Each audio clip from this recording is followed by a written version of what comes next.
La question conso du jour, elle concerne le plat du dimanche midi par excellence, chouchou des Français. Le poulet grillé est l'un des mets les plus consommés en famille. Seulement, en cette période où la maltraitance animale est à nouveau à la une de l'actualité, et alors que les rayons rivalisent d'étiquettes et de labels, voici un point sur ces poulets, le bio, le fermier, le label rouge. Comment s'y retrouver? Mathieu Lignot et Frédéric Beaune. Rôti, aux herbes, découpé. Le poulet se déguste à toutes les sauces. Un Français en mange en moyenne 26 kilos par an. Sur ce marché parisien, on fait la queue devant la rôtisserie. Le poulet du dimanche, c'est sacré. C'est une petite habitude, le week-end, un petit poulet fermier, c'est sympa. Alors la cuisse, j'aime pas le blanc. J'essaie de prendre du poulet fermier élevé en plein air, parce qu'on a un peu les images du poulet dans les cages. Les consommateurs se souviennent de ces récents scandales sanitaires, des animaux élevés en batterie, gavés d'antibiotiques.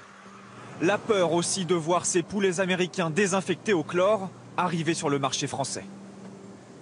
Pour redorer l'image de la filière, certains professionnels font le choix du label rouge.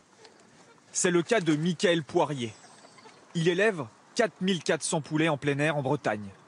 Le but, privilégier la qualité de la viande. C'est un poulet qui est déjà un peu plus vif que des poulets qui restent à l'intérieur des bâtiments en règle générale. Et ils sont beaucoup plus musclés au niveau des pattes et plus charnus au niveau de la viande est plus ferme. Mais faire du label rouge, c'est beaucoup de contraintes. En plus des inspections vétérinaires, Michael Poirier est visité par un contrôleur de la filière tous les 3 mois. Donc au niveau habilitation, au niveau parcours bâtiment, avez-vous eu des modifications? Non, aucune modification, c'est resté tel quel 1100 m². D'accord. Sans ces inspections, impossible d'avoir le précieux tampon rouge en magasin. Normes sanitaires, d'espace en plein air, d'alimentation, tout est certifié. Par exemple, ici, le poulet label part à l'abattoir après 81 jours d'élevage. Pour un poulet standard, c'est moitié moins. Lui est tué au bout de 40 jours.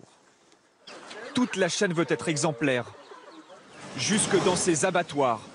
Ici, on vérifie l'hygiène et la traçabilité de la viande. Donc pardon, boulot bréché. Ils sont bien conformés. Ils sont bien vidés, on va regarder. Impeccable. La filière s'impose des contrôles sanitaires en plus des normes nationales et européennes. C'est une stratégie économique. C'est sûr que le label rouge, ça coûte un peu plus cher. Donc nous, on est un peu plus gagnants.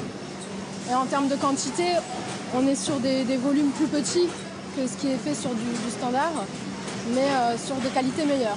Ces poulets label rouge veulent être le plus transparent possible pour les consommateurs. Cela fait partie de leur cahier des charges très strict. C'est ce que Christophe Bontemps contrôle en rayon, et ça commence par une étiquette bien lisible. Ici, élevé en Bretagne. Ici, le logo label rouge. L'aspect critère non OGM. Ce poulet plus cher a de plus en plus la cote. 61% des poulets entiers vendus en France sont label rouge.